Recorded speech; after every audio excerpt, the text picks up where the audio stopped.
Praise the lord. పరిశుద్ధతలో మహనీయుడైన క్రీస్తు యేసు పరిశుద్ధ నామములో మీ కోరిక సిద్ధింపచేయబడి మీ ఆలోచన యావత్తు సఫలపరచబడును గాక. ఈ దినపు యేసయ్య జీవపు మాట 106వ కీర్తన 15వ చరణం. వారు కోరినది ఆయన వారికిచ్చెను.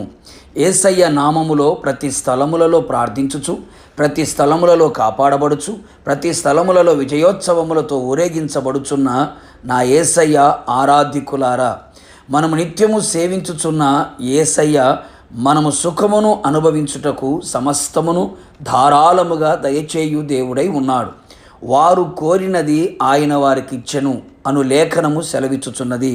అవును ప్రియులారా, మన యేసయ్య మన కోరికను సిద్ధింపచేసి ఆలోచన యావత్తును సఫలపరిచే దేవుడై ఉన్నాడు. ఆయన మన హృదయ వాంఛలు